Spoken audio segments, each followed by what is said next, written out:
ನಮಸ್ಕಾರ ವೀಕ್ಷಕರೇ, ಇವತ್ತಿನ ಕಾರ್ಯಕ್ರಮದ ಬಗ್ಗೆ ನಿಮ್ಗೆ ಹೇಳಬೇಕಂತ ನಾನಂತೂ ಕಾತುರದಿಂದ ಕಾಯ್ತಿದ್ದೀನಿ.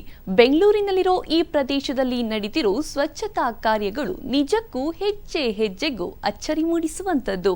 ಇಲ್ಲಿ ಮನೆಗಳಲ್ಲಿ, ಅಪಾರ್ಟ್ಮೆಂಟ್ಗಳಲ್ಲಿ ಕಸವನ್ನ ವಿಂಗಡಿಸಿ ನಿರ್ವಹಿಸಲಾಗ್ತಿದೆ.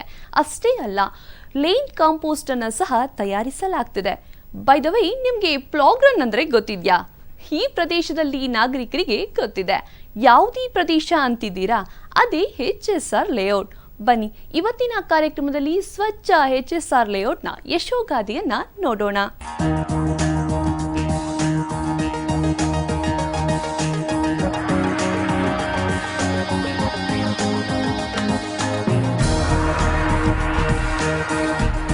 ಎಲ್ಲ ವಾರ್ಡಲ್ಲಿದ್ದಂಗೆ ಸೇಮ್ ಪ್ರಾಬ್ಲಮ್. ಎಲ್ಲಿ ನೋಡಿದ್ರು ಕಸ, ಎಲ್ಲಿ ನೋಡಿದ್ರು ಬೆಂಕಿ ಹಾಕೋದು, ಎಲೆಗಳೆಲ್ಲ, ಆಮೇಲೆ ಮಿಕ್ಸ್ಡ್ ಗಾರ್ಬೇಜ್ ತೊಗೊಂಡು ಹೋಗೋದು ಲ್ಯಾಂಡ್ ಫಿಲ್ಗೆ, ಇದೆಲ್ಲ ಪ್ರಾಬ್ಲಮ್ಸ್ ನೋಡಿಬಿಟ್ಟು ತುಂಬ ಬೇಜಾರಾಯಿತು.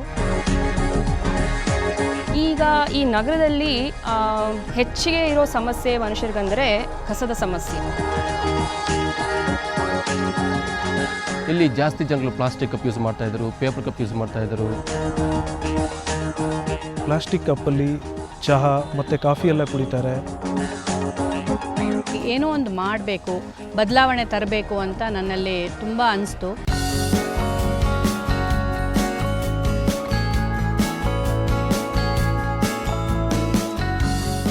HSR ಸಿಟಿಸನ್ ಫೋರಮ್ ಇಷ್ಟರ ಮಟ್ಟಿಗೆ ಒಂದು ಮಾಡೆಲ್ ವಾರ್ಡ್ ಥರ ಮಾಡೋದಕ್ಕೆ ಸೀಕ್ರೆಟ್ ಏನು ಅಂದರೆ, we work with elected representatives. ನಮ್ಮ MLA ಆಗಿರ್ಬೋದು, ಕಾರ್ಪೊರೇಟರ್ ಆಗಿರ್ಬೋದು, BBMP ಅಫಿಷಿಯಲ್ಸ್ ಆಗಿರ್ಬೋದು, ಎಲ್ಲರನ್ನೂ ಒಟ್ಟುಗೂಡಿಸ್ಕೊಂಡು ಮಾಡ್ತೀವಿ. ಸೊ ನಾವು ಮೊದಲು ಡೋರ್ ಟು ಡೋರ್ ಅವೇರ್ನೆಸ್ ಕೊಟ್ವಿ. ಎಲ್ಲರಿಗೂ ಮನೆ ಮನೆಗೂ ಹೋಗಿ ಡೋರ್ ಟು ಡೋರ್ ಸೆಗ್ರಿಗೇಷನ್ ಯಾವತ್ತಕ್ಕೆ ಮಾಡಬೇಕು, ಹೇಗೆ ಮಾಡಬೇಕು ಅಂತ. ಬಟ್ ಅನಿಸ್ತು, ಈ ಥರ ನಾವೊಂದು 10 ಜನ ಹೋಗಿ ಇಡೀ ವಾರ್ಡಲ್ಲಿ ಕೊಡೋದು ತುಂಬ ಕಷ್ಟ ಅಂತ. ಆವಾಗ ಶಾಲಾ ಮಕ್ಕಳನ್ನ ಇನ್ವಾಲ್ವ್ ಮಾಡಿದ್ವಿ. ಶಾಲಾ ಮಕ್ಕಳನ್ನ ಜಾಥಾ ಥರ ಕರ್ಕೊಂಡೋಗಿ ಅವ್ರನ್ನೂ ಒಂದು ರೆಸ್ಪಾನ್ಸಿಬಲ್ ಸಿಟಿಸನ್ ಥರ ಮಾಡಬೇಕು ಅಂತ ಶಾಲಾ ಮಕ್ಕಳನ್ನ ಇನ್ವಾಲ್ವ್ ಮಾಡಿದ್ವಿ. ಆಲ್ಮೋಸ್ಟ್ ಎಲ್ಲ ಸ್ಕೂಲ್ಸ್ಗೂ ನಾವು ಹೋಗಿ ಅವ್ರಿಗೆ ಅವೇರ್ನೆಸ್ ಕೊಟ್ಟು ಅವ್ರನ್ನೂ ಮನೆ ಮನೆಗೂ ಕರ್ಕೊಂಡೋಗಿ ಅವೇರ್ನೆಸ್. ಆವಾಗ ವಿ ಕುಡ್ ರೀಚ್ ಎಲ್ಲ ಮನೆಗಳು HSR ಅಲ್ಲಿ ತಲುಪಿದ್ವಿ.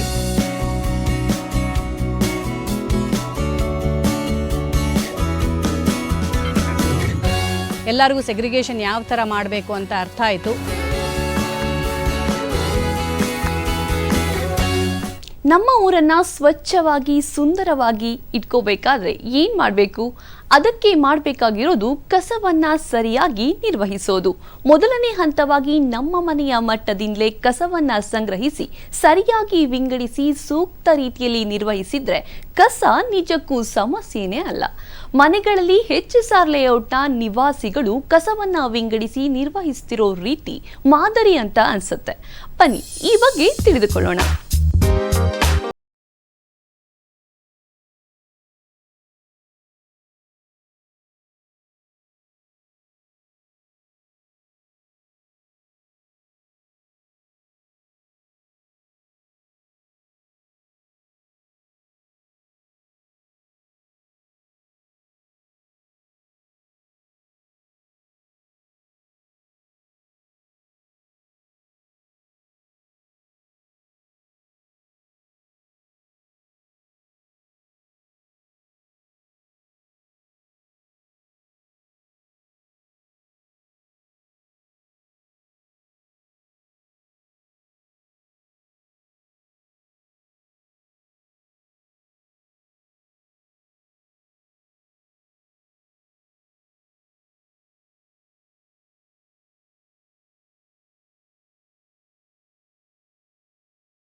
ಪಾಯಿಂಟ್ ಏನಂದರೆ, ನಾವು ಅದಕ್ಕೆ ಆ ಗ್ರೀನ್ ಬಿನ್ಗೆ ಯಾವುದೇ ಥರದ ಪ್ಲಾಸ್ಟಿಕ್ ಕವರ್ನ ಒಳಗಡೆ ಹಾಕೋದಿಲ್ಲ, ಲೈನಿಂಗ್ ಕೊಡೋದಿಲ್ಲ. ಯಾಕೆಂದರೆ ಈ ಹಸಿ ಕಸದಿಂದ ಗೊಬ್ಬರ ಮಾಡ್ತೀವಿ. ಆ ಒಳಗಡೆ ಪ್ಲಾಸ್ಟಿಕ್ ಕವರ್ ಹಾಕಿದರೆ ಆ ಪ್ಲಾಸ್ಟಿಕ್ ಕವರ್ ಗಲೀಜಾಗುತ್ತೆ, ಅದರಲ್ಲಿ ಗೊಬ್ಬರನೂ ಮಾಡೋಕ್ಕಾಗಲ್ಲ, ರೀಸೈಕಲ್ಲು ಮಾಡೋಕ್ಕಾಗೋದಿಲ್ಲ. ಒಣ ಕಸವನ್ನು ಡೈರೆಕ್ಟಾಗಿ ನ್ಯೂಸ್ ಪೇಪರ್ಸ್, ಕ್ಲೀನ್ ಆಗಿರುವ ಪ್ಲಾಸ್ಟಿಕ್ ಕವರ್ಸ್, ಮತ್ತು ನಮ್ಮ ಹಾಲು ಮತ್ತು ಮೊಸರಿನ ಪ್ಯಾಕೆಟ್ಗಳು, ಇದನ್ನು ಸ್ವಲ್ಪ ನೀರಿನಲ್ಲಿ ಕ್ಲೀನ್ ಮಾಡಿ ಒಣಗಿಸಿ ಮತ್ತು ಅದನ್ನು ಬ್ಯಾಗಲ್ಲಿ ತುಂಬಿಸ್ತೀವಿ. ಒಡೆದೋಗದೇ ಇರುವಂತಹ bottles, plastic bottles, glass bottles, ಇದನ್ನೆಲ್ಲ ಕೂಡ ಡ್ರೈ ವೇಸ್ಟಲ್ಲೇ ಹಾಕ್ತೀವಿ.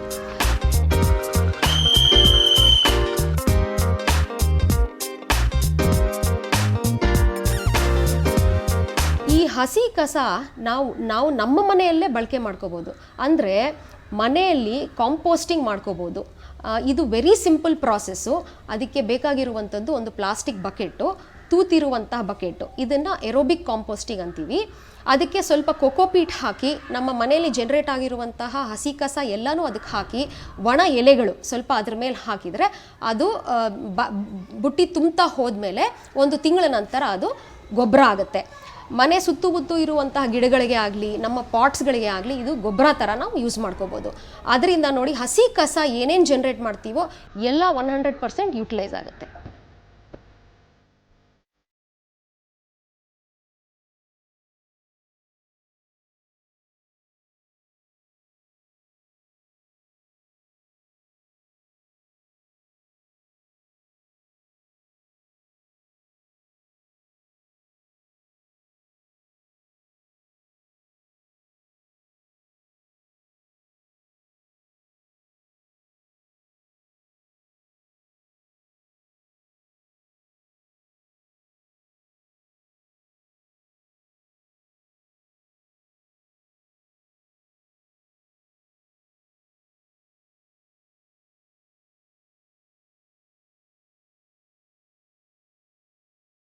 ರಿಜೆಕ್ಟ್ ವೇಸ್ಟ್ನ ಅತಿ ಕನಿಷ್ಠ ಪ್ರಮಾಣದಲ್ಲಿ ಜನ್ರೇಟ್ ಆಗುವಂಥದ್ದು ರಿಜೆಕ್ಟ್ ವೇಸ್ಟ್.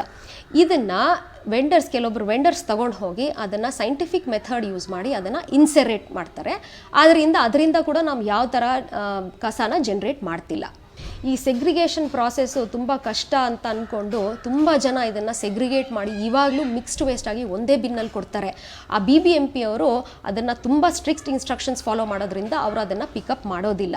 ಅದು ಮನೆ ಹತ್ರನೇ ಬಿಟ್ಟು ಹೋಗ್ತಾರೆ ಕಸನ. ಅದು ಏನಾಗುತ್ತೆ ಅಂದರೆ ನೆಕ್ಸ್ಟ್ ಡೇ ಮನೆಯವರು ಅದನ್ನು ಒಂದು ಪ್ಲಾಸ್ಟಿಕ್ ಬ್ಯಾಗಲ್ಲಿ ತುಂಬಿಸಿ ಅದನ್ನೊಂದು ಡ್ರೈನಲ್ಲೋ ಅಥವಾ ಖಾಲಿ ಸೈಟಲ್ಲೋ ಚರಂಡಿಯಲ್ಲೋ ಬಿಸಾಕ್ತಾರೆ.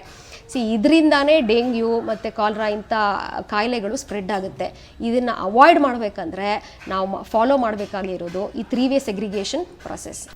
ನಾವಿರೋದು ಇಂಡಿವಿಜುವಲ್ ಹೌಸ್ನಲ್ಲಿ ಅಲ್ಲ, ಅಪಾರ್ಟ್ಮೆಂಟ್ನಲ್ಲಿ. ನಾವು ಕಸವನ್ನ ವಿಂಗಡಿಸಿದ್ರು ಇಡೀ ಅಪಾರ್ಟ್ಮೆಂಟ್ನವರು ಆ ಕಸವನ್ನ ವಿಂಗಡಿಸ್ಬೇಕಲ್ಲ ಅಂತಿದ್ದೀರಾ?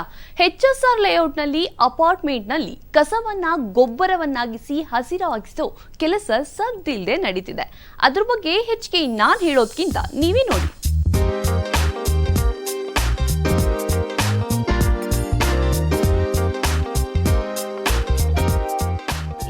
ಅಪಾರ್ಟ್ಮೆಂಟಲ್ಲಿ 200 ಫ್ಲ್ಯಾಟ್ಗಳಿದೆ. ಈ ಫ್ಲ್ಯಾಟಿಗೆ ಹೊಸಬ್ರು ಯಾರೇ ಬಂದ್ರೂ ನಾವು ಅವರಿಗೆ ಕಸ ವಿಂಗಡಣೆಯ ಬಗ್ಗೆ ಹೇಳ್ಕೊಡ್ತೀವಿ. ನಮ್ಮ ಹತ್ರ 2 ಬಿನ್ಸ್ 1 ಬ್ಯಾಗ್ ಇದೆ. ಹೊಸದಾಗಿ ಬಂದವರಿಗೆ ಆ 2 ಬಿನ್ಸ್ 1 ಬ್ಯಾಗನ್ನು ಕೊಟ್ಟು ಅದರ ಜೊತೆ ಕಸ ವಿಂಗಡಣೆಯ ಬಗ್ಗೆ ಒಂದು ಶೀಟ್ ಕೂಡ ಕೊಡ್ತೀವಿ. ಅವರಿಗೆ ಕಂಪ್ಲೀಟಾಗಿ ಅದನ್ನು ಎಕ್ಸ್ಪ್ಲೇನ್ ಮಾಡ್ತೀವಿ.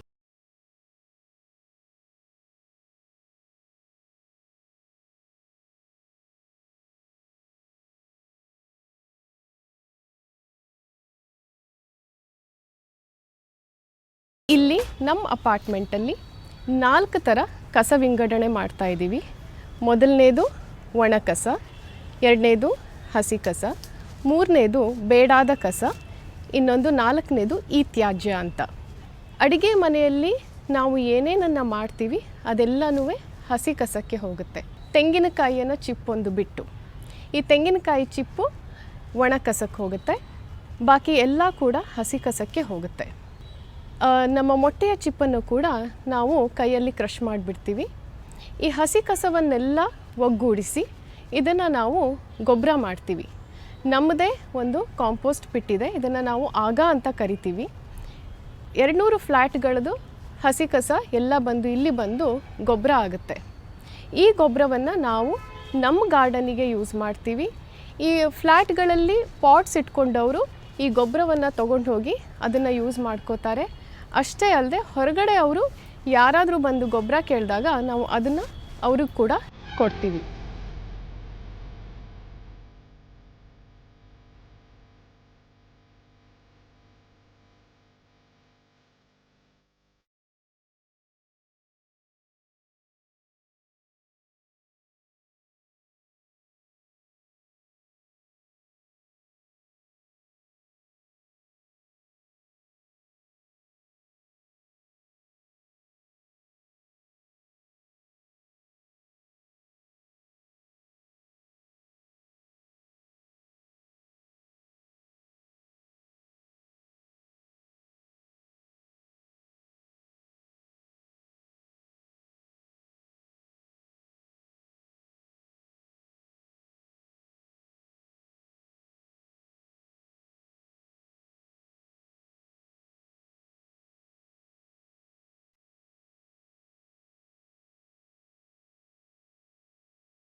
ಪ್ರತಿಯೊಂದು ಮನೆಯವರು ಬೆಳಿಗ್ಗೆ 9 ರಿಂದ 9:30 ಒಳಗಡೆ ಅವರ ಮನೆ ಮುಂದೆ ಬಕೆಟ್ಗಳನ್ನು ಇಟ್ಬಿಡ್ತಾರೆ. ಪ್ರತಿ ದಿವಸನೂ ಹಸಿರು ಮತ್ತು ಪಿಂಕ್ ಕಲರ್ ಎರಡೂ ಕಲೆಕ್ಟ್ ಮಾಡ್ತಾರೆ. ಹೌಸ್ ಕೀಪಿಂಗ್ ಅವರು ಮನೆ ಮನೆಗೆ ಬಂದು ಇದನ್ನು ಕಲೆಕ್ಟ್ ಮಾಡಿಕೊಂಡು ಅವರು ಒಂದು ದೊಡ್ಡ ಬಕೆಟ್ ತಂದಿರ್ತಾರೆ. ಆ ಬಕೆಟಲ್ಲಿ ಸುರಿದ್ಬಿಟ್ಟು ಈ ಮನೆಯವರ ಬಕೆಟನ್ನು ವಾಪಸ್ ಅಲ್ಲೇ ಇಟ್ಟಿರ್ತಾರೆ.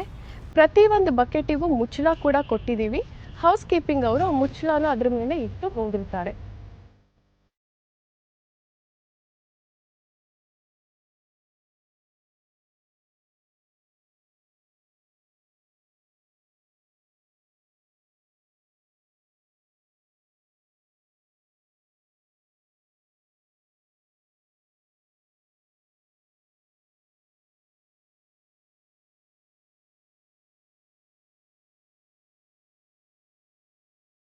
ಹೌಸ್ ಕೀಪಿಂಗ್ ಅವರು ಏನು ಅದನ್ನು ಕಲೆಕ್ಟ್ ಮಾಡಿರ್ತಾರೋ ದೊಡ್ಡ ದೊಡ್ಡ ಬಕೆಟಲ್ಲಿ ಅದನ್ನು ಕೆಳಗಡೆ ತಂದು, ಅಂದರೆ ನಮ್ಮದು ಇಲ್ಲಿ 14 ಫ್ಲೋರ್ ಇದೆ, ಲಿಫ್ಟನ್ನು ಯೂಸ್ ಮಾಡಿ ಕೆಳಗಡೆ ತಂದು ಗ್ರೌಂಡ್ ಫ್ಲೋರ್ಗೆ ತಂದು ಯಾವ್ಯಾವ ಕಸ ಯಾವ್ಯಾವ ರೂಮಿಗೆ ಹೋಗಬೇಕೋ ಅಲ್ಲಲ್ಲಿ ಅದನ್ನು ತೊಗೊಂಡು ಹೋಗಿ ಇಟ್ಟಿರ್ತಾರೆ.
ಬಿಟ್ಟು 4ನೇದು ಈ ತ್ಯಾಜ್ಯ ಅಂದರೆ ಇಲೆಕ್ಟ್ರಾನಿಕ್ ವೇಸ್ಟ್.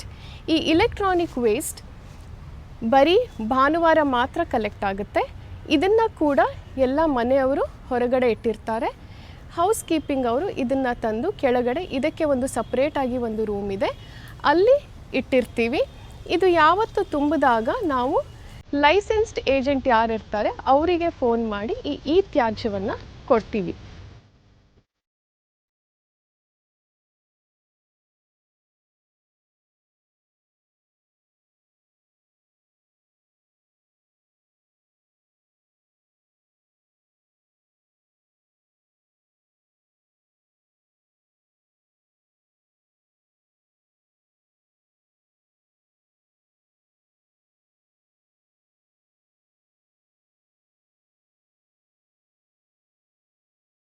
ನಾವು ಈ ಕಸ ವಿಂಗಡಣೆಯನ್ನು ಒಂದು 4.5 ವರ್ಷದಿಂದ ಮಾಡ್ತಾ ಇದ್ದೀವಿ. ಇದು ಮುಂಚೆ ನಮ್ಮಲ್ಲಿ ಚ್ಯೂಟ್ ಅಂತ ಇದೆ. ಆ ಚ್ಯೂಟಲ್ಲಿ ಎಲ್ಲರೂ ಒಟ್ಟಿಗೆ ಕಸವನ್ನು ಮಿಕ್ಸ್ ಮಾಡಿ ಹಾಗೆ ಹಾಕಿಬಿಡ್ತಾಯಿದ್ರು. ಇದರಿಂದ ನಮಗೆ ತುಂಬ ಪ್ರಾಬ್ಲಮ್ ಆಗ್ತಾಯಿತ್ತು, ತುಂಬ ವಾಸನೆ ಬರ್ತಾಯಿತ್ತು. ಚ್ಯೂಟಲ್ಲಿ ಸರಿಯಾಗಿ ಹಾಕ್ತಾ ಇರದೆ ಹೋದ್ರಿಂದ ಅದು ತುಂಬ ಪೈಲಪ್ ಆಗ್ತಾಯಿತ್ತು, ತುಂಬ ತುಂಬ್ಕೋತಾ ಇತ್ತು. ಇದರಿಂದ ನಮಗೆ ಸರಿಯಾಗಿ ಇದನ್ನು ಮ್ಯಾನೇಜ್ ಮಾಡೋಕ್ಕೆ ಆಗ್ತಾ ಇರಲಿಲ್ಲ. ಆದರೆ ಈ ಕಸ ವಿಂಗಡಣೆಯನ್ನು ಶುರು ಮಾಡಿದಾಗ ಒಂದು ಗ್ರೂಪ್ ಮಾಡ್ಕೊಂಡ್ವಿ. ಮಹಿಳೆಯರು ಒಂದು 5 ಜನ ಗ್ರೂಪ್ ಮಾಡಿಕೊಂಡು ಅವರು ಪ್ರತಿ ಮನೆಗೂ ಹೋಗಿ ಇದನ್ನೆಲ್ಲ ಎಕ್ಸ್ಪ್ಲೇನ್ ಮಾಡಿ ಎಲ್ಲರಿಗೂ ತಿಳುವಳಿಕೆ ಕೊಟ್ಟು ಇದು ನಮಗೆ 2 ತಿಂಗಳ ಟೈಮ್ ತೊಗೊಂತು. 2 ತಿಂಗಳ ಎಲ್ಲರಿಗೂ ಹೇಳಿ ಅದಾದ ಮೇಲೆ ಇದು ಇವಾಗ ಒಂದು ಡಿಸಿಪ್ಲಿನಿಂದ ಹೋಗ್ತಾ ಇದೆ, ಒಂದು ಆರ್ಗನೈಸ್ಡ್ ರೀತಿಯಿಂದ ಹೋಗ್ತಾ ಇದೆ.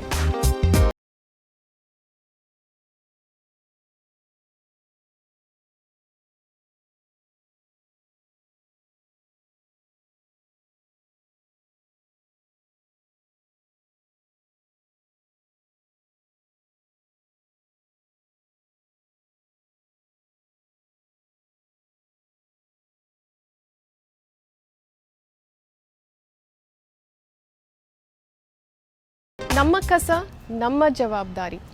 ಬನ್ನಿ ಈ ಕಸವನ್ನು 4 ರೀತಿಯಲ್ಲಿ ವಿಂಗಡಿಸೋಣ. ಹಸಿ ಕಸ, ಒಣ ಕಸ, ಬೇಡಾದ ಕಸ ಹಾಗೂ ಈ ತ್ಯಾಜ್ಯ.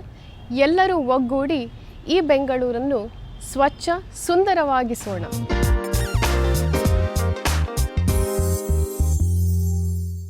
ಸೊ HSR ಲೇಔಟ್ ಇವತ್ತು ಇಡೀ 198 ವಾರ್ಡ್ಸಲ್ಲಿ ಒಂದು ಮಾದರಿ ವಾರ್ಡ್ ಆಗಿದೆ ಅಂತ ನಮಗೆ ತುಂಬ ಹೆಮ್ಮೆ ಆಗುತ್ತೆ. ಸೊ ಯಾವುದೇ ಒಂದು ಇನಿಷಿಯೇಟಿವ್ ಸಕ್ಸಸ್ಫುಲ್ ಆಗಬೇಕು ಅಂದರೆ ಫಸ್ಟ್ ನಂಬಿಕೆ ಇರಬೇಕು. ನಾನು ಮಾಡಬಲ್ಲೆ ಅನ್ನೋ ನಂಬಿಕೆ ಇರಬೇಕು. ಆ ನಂಬಿಕೆಯಿಂದ ಸಪೋರ್ಟ್ ತೊಗೋಬೇಕು. BBMP ಸಪೋರ್ಟ್ ಆಗಿರಲಿ, ಎಲೆಕ್ಟೆಡ್ ರೆಪ್ರೆಸೆಂಟೇಟಿವ್ ಸಪೋರ್ಟ್ ಆಗಿರಲಿ, ಎಲ್ಲರ ಸಪೋರ್ಟು ತೊಗೊಂಡು ಎಲ್ಲರನ್ನೂ ಒಟ್ಟುಗೂಡಿಸ್ಕೊಂಡು ಹೋದರೆ ಯಾವುದೂ ಇಂಪಾಸಿಬಲ್ ಅಲ್ಲ. HSR ಲೇಔಟ್ಗೆ ನೀವೇನಾದ್ರೂ ಹೋದ್ರೆ ಅಲ್ಲಿನ ಲೇನ್ಗಳಲ್ಲಿ ಕಾಂಪೋಸ್ಟಿಂಗ್ ಯೂನಿಟ್ ಅನ್ನ ನೋಡ್ಬೋದು. ರಸ್ತೆಯ ಮನೆಗಳಿಂದ ಸಂಗ್ರಹವಾಗ್ತಿರೋ ಹಸಿ ಕಸದಿಂದ ಈ ಯೂನಿಟ್ಗಳಲ್ಲಿ ಗೊಬ್ಬರವನ್ನ ತಯಾರಿಸಲಾಗ್ತಿದೆ. ಹೌದಾ? ಈಗಲೇ ಹೋಗಿ ನೋಡ್ಬೇಕನ್ಸ್ತಿದ್ಯಾ? ಬನ್ನಿ ನೋಡ್ ಬಂದ್ಬಿಡೋಣ.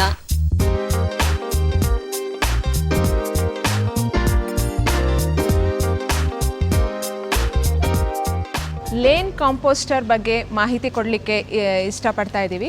ಲೇನ್ ಕಾಂಪೋಸ್ಟರ್ ಅಂತ ಹೇಳಿದರೆ ಒಂದು ಲೇಔಟ್ನ ಒಂದು ಲೇನ್ನ ಎಲ್ಲ ಹಸಿ ಕಸ, ಸಾವಯವ ತ್ಯಾಜ್ಯ ಏನಿರುತ್ತೋ ಅದನ್ನು ಕಾಂಪೋಸ್ಟ್ ಮಾಡೋದು ಅಥವಾ ಗೊಬ್ಬರ ಮಾಡುವಂಥದ್ದು. ಇದು ನಾವು HSR ಲೇಔಟ್ನ ಪ್ರತಿಯೊಂದು ಲೇನಿನಲ್ಲೂ ಒಂದೊಂದು ಕಾಂಪೋಸ್ಟಿಂಗ್ ಯೂನಿಟನ್ನು ಇಟ್ಟಿದ್ದೀವಿ. ಇದಕ್ಕೆ ಪ್ರತಿದಿನ ನಮ್ಮ ಪೌರ ಕಾರ್ಮಿಕರು ಆ ಲೇನ್ನ ಮನೆಗಳಿಂದ ಹಸಿ ಕಸವನ್ನು ಒಂದು ಬಿನ್ನಲ್ಲಿ ಕಲೆಕ್ಟ್ ಮಾಡಿಬಿಟ್ಟು ತಗೊಬಂದು ಆ ಕಾಂಪೋಸ್ಟಿಂಗ್ ಯೂನಿಟಿಗೆ ಹಾಕ್ತಾರೆ.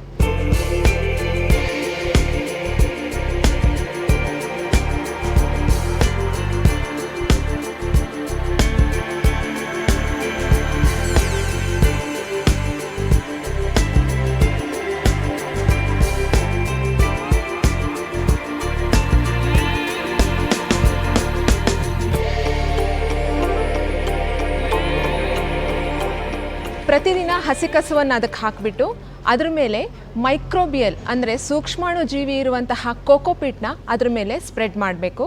ಅದ್ರ ಜೊತೆಗೆ ಸ್ವಲ್ಪ ಒಣ ಎಲೆ, ಪುಡಿ ಮಾಡಿರುವಂತಹ ಒಣ ಎಲೆಯನ್ನು ಸಹ ಅದ್ರ ಮೇಲೆ ಹಾಕ್ತಾರೆ.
It's been a really good feeling because we've been doing this since 2018.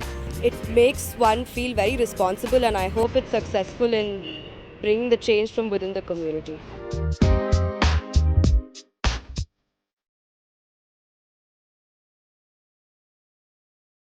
Basically will be handing it out to BBMP. Sahas team ಬಂದು ಅದನ್ನು ರೀಸೈಕ್ಲಿಂಗ್ ಮಾಡ್ತಾರೆ. ಪಿಕಪ್ ಮಾಡಿ BBMP ಅವ್ರು ಕೊಡ್ತಾ ಇದ್ವಿ. ಏನಂದರೆ ಇದನ್ನು ತಿರ್ಗಾ ಅದು ಎಲ್ಲೂ ಬಿಸಾಕಬಾರ್ದು, ರೀಸೈಕಲ್ ಮಾಡೋಕ್ಕೆ ರೀಸೈಕ್ಲಿಂಗ್ ಪ್ಲಾಂಟ್ ಅವ್ರು ಕೊಡ್ತಾ ಇದ್ವಿ.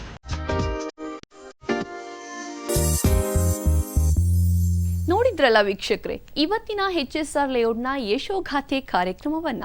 ನಮ್ಮ ಪ್ರದೇಶವನ್ನ ನಾವೆಲ್ಲರೂ ಒಟ್ಟಾದಾಗ ಸ್ವಚ್ಛವಾಗಿ ಸುಂದರವಾಗಿ ಇರಿಸಬಹುದು ಅನ್ನೋದಕ್ಕೆ ಈ HSR ಲೇಔಟ್ನ ಸಿಟಿಸನ್ ಫೋರಂ ಉದಾಹರಣೆಯಾಗಿದೆ.